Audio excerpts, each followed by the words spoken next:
عزیزانو بیعت چې وشو نو خلک لاړ خپل ځایونو ته. مازدیګر ټایم دی. ابوبکر صدیق صادرې په اوږه چولی دي او بازار ته روان دی. حضرت عمر ورته په مخ راغی، انا یا صدیق چرته ځې؟ ورته وی زم بازار کې دا صادرې خرڅوم چې لږې څه پیسې وګټم او بال بچ لپې اوړه موړه والم. حضرت عمر ورته فرمایل چې تا نن بیعت شوی دی، د قوم پروګرام د کار کولو غواړي او ته صادرې څنګه بازار کې خرڅ راځه. را روانې کو. ابو عبیده دغه وخت کې د بیت المال مشر و. حضرت عمر ویلې ابو عبیده ته چې د ابو بکر صدیق کور ته د سړي په سر به پاو اوړه لېږي. پاو اوړه ډېره ښه ده. پاو اوړه د صدیق اکبر کور ته روان شو. یوې وله اوښه ورکړه چې د دې اوښې پی په خپله به م استعمالوئ او که چېرته میلمه وغیره راتلو نو هم دا پی به ورکړه. دوه جوړې وله جامې ورکړې، یو جوړه جمي کې دا چولو، یو اوړي کې دا چولو. دا سامان د بیت المال نه د ابوبکر صدیق کور ته منتقل شو. یو ورځ خپلې بیبي ورته وی چې نن مې انار ته ډېر ړه شوی دی. ابوبکر صدیق ورته وی چې ما سره خو والله د انارو پیسې شته، خو داسې چلو که چې ته یو هفته په نیمه خېټه روټه وخوره او هغه نیم اوړه به جمع کړو نو به بیا خرڅ کم تاله به پې انار راوړ. د امیر المؤمنین بیبي په نیمه خېټه روټه اته ورځې وخوړه. امیر المؤمنین دې ته وایي او د مسلمانانو رهنما دې ته وایي. مسلمانانو رهنما دې ته نه وایي چې سنګار میز په جاز کې هم فټ کوي ښځې دپاره، ځکه چې د کلکټر ملاقات ته روانه ده.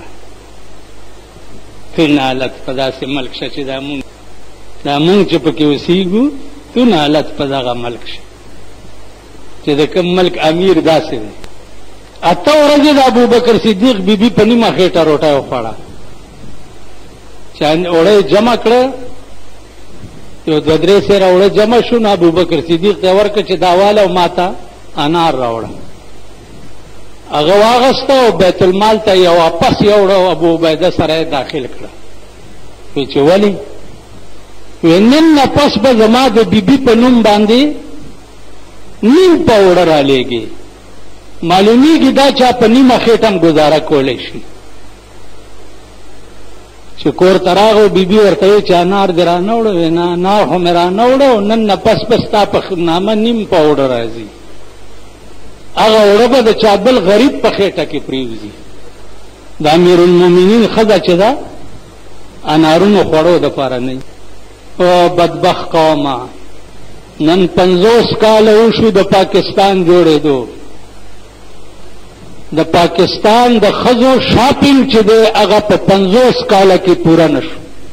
هره ورځ پاکستانی ښځې وګورئ، په شامی روډ آرمی سټیډیم، په صدر کې شفیع مارکیټ او په ښار کې کوچی بازار. په 50 کاله کې د دوی شاپینګ چې دی هغه ختم نشو. نو د کوم ملک چې عمرا داسې وي او د کوم ملک چې ښځې داسې وي، هغه ملک هم تاسو د ښې ورځې تمه کوئ چې مونږ ته به ښې ورځې چېرته نصیب شي. عزیزانو که د خدای قهر او ګرفت راغی، تاسو په دې مه غایره کېږئ چې مونږ د جمعې مونځونه کړي دي، یا زه ملا یم یا زه پیر یم یا بزرګ یم. که د خدای قهر راغی، مولیان او پیران به د ټولو نه مخکې اغستې او تباه کوي.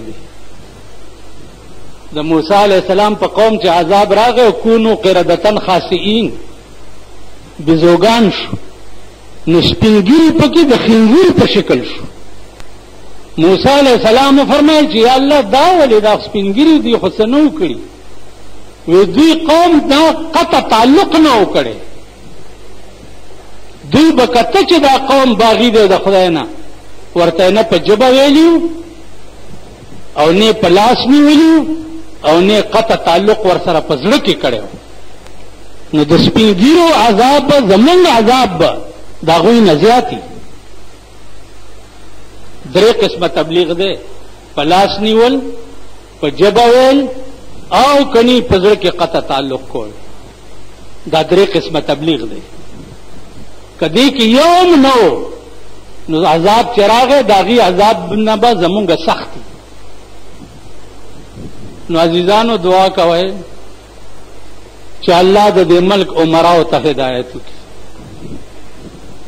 خدای د ابوبکر صدیق سوری په دې ملک باندې وکړي او د صحابه سوری په دې ملک باندې وکړي. خدای د دې ملک ښځو ته هدایت د نیکۍ وکړي. یا الله دا کم لعنت چې دې وخت کې ښځو په ملک کې جوړ کړی دی خدای دا لعنت په خپل قدرت سره اوچت کړي او په کور کې د ناستې توفیق ولا ورکړي. عزیزانو تیره جمعه باندې د اسلام راوړو نه مخکې په مکه کې د دومره مالدار څوک نه و، خو چې څه وخت کې اسلام راوړو نو ټول مال په سردار کونین باندې قربان څه لږه غوندې مال ور سره پاتې و. مدینه منورې ته چې څه وخت کې راغی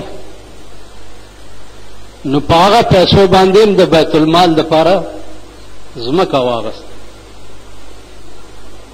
ایم ختم. داسې حالت کې شو چې جامې هم نه وي، د ببرې شړی لنګې والی او کوم ځای چې پکې شلېدلی و نو ستن او تار ورسره نه و، نو هغه شلېدلي ځایونه د کیکر په ازغي باندې ټپ کړي. په دغه وخت کې جبرائیل علیه السلام راغی. پیغمبر چې ورته ګوري جبرائیل هم د ببرې شړی لنګ والی دی او شلېدلي ځایونه پکې د کیکر په ازغو ګنډلي. رسول الله صلی الله علیه وسلم ورته فرمایل چې دا ولې؟ و یا رسول الله نن د ابوبکر لنګ الله ته دومره خوښ شوی دی چې د خپل خدای ټولو ملایکو ته حکم کړی چې تاسو هم داسې لنګونه ووه. اندازه کوئ چې لنګ ته ګوره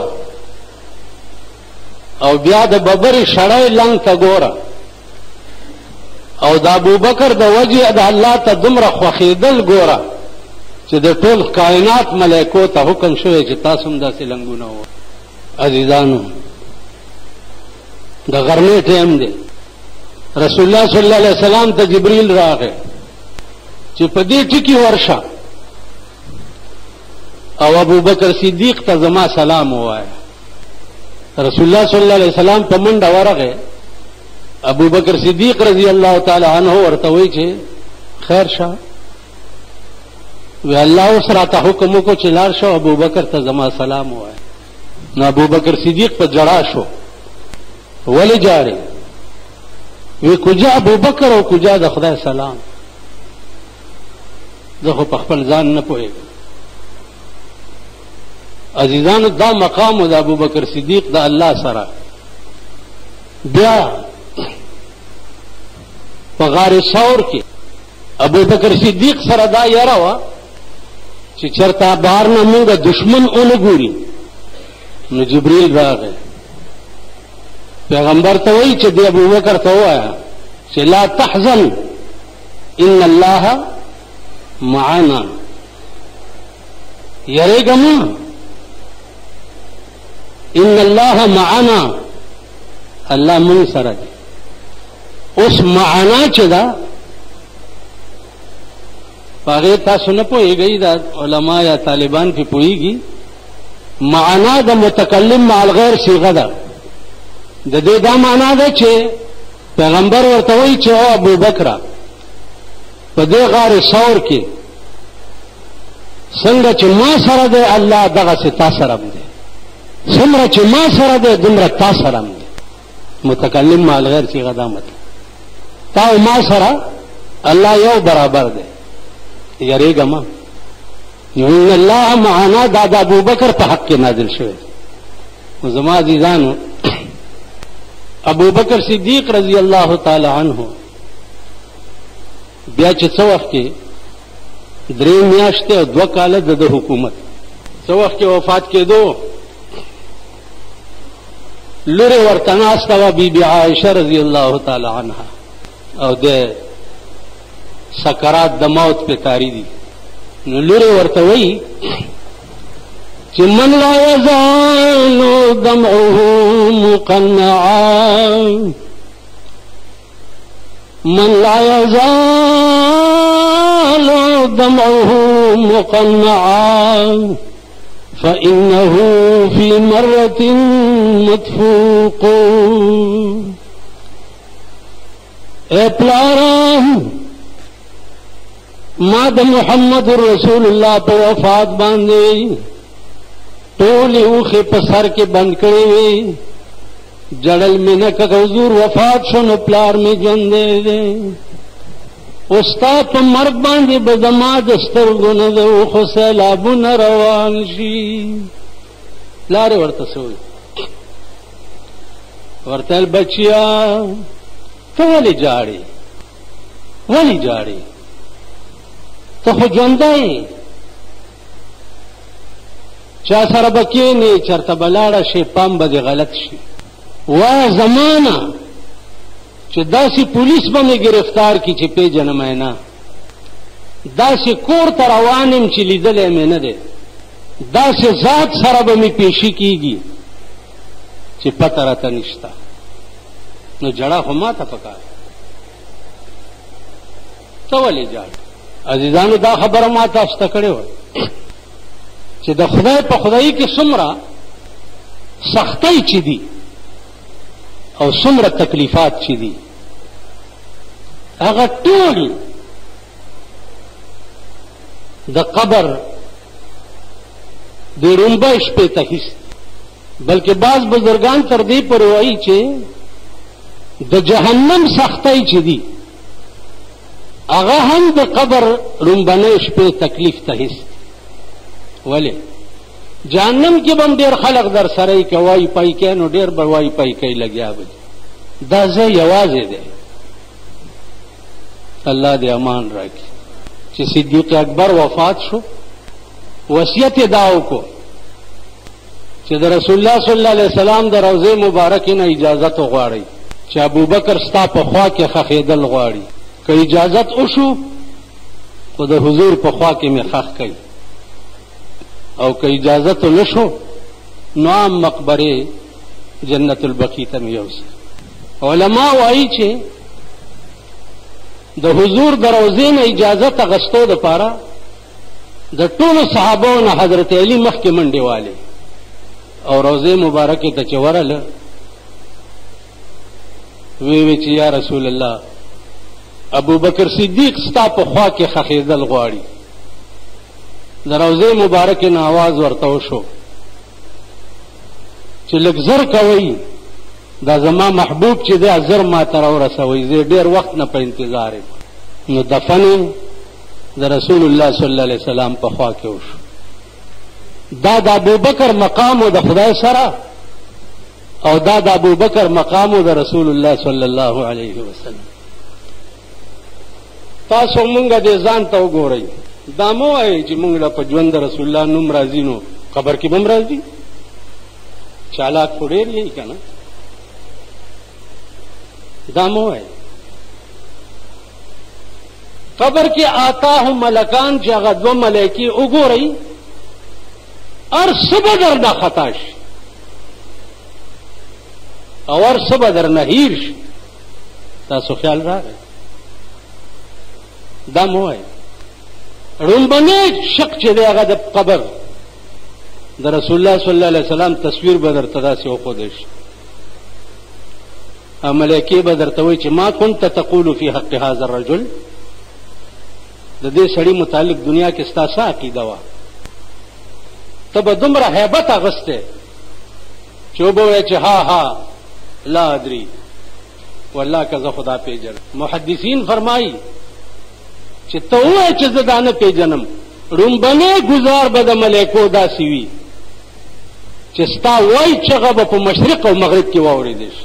نو زما عزیزانو، ژوندم دې ته وایي، ایمانم دې ته وایي چې سړي خدای او رسول سره داسې وخت پیدا کړی لکه ابوبکر چې په اسمان کې کم مقام او د پیغمبر په غېږ کې کم مقام.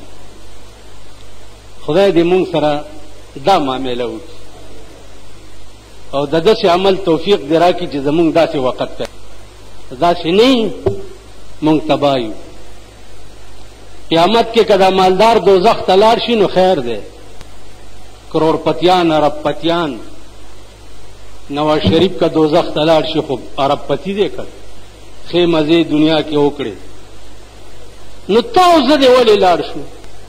چاوړم داسې خورو د دې میلیونو والا پروردګار ور میګونه مات کا چې سړی روټۍ پکې اوړه کوي، غنم پاکوي نه، مغسې د کاڼو ګنده ورچي، یو کرچار پکې خیږي. دنیا یې د خدای په قهر اخته کړې دنیا. نو چې زه دې روټۍ هم کرچېدونکې خورم او ما ته د ټیپرو کټوۍ هم نه میلاویږي او قیامت کې د دوزخ ته هم لاړ شم نو زما دا پلار او نیکه دې هم بیړه تباه شي او غاویره کېږئ په هېڅ مه ګورئ. پام کوئ، دا ستاسو منځونه دي او دا ستاسو ډېرې ډېرې اوږدې سجدې، دا به په دې مخ در وویشتې شي، په دې مخ، ځکه چې ستا په زړه خدای پوه دی چې دا ستا مونځ ما دپاره نه و. نو خدای دې زمونږ هر ادا د خپل ذات دپاره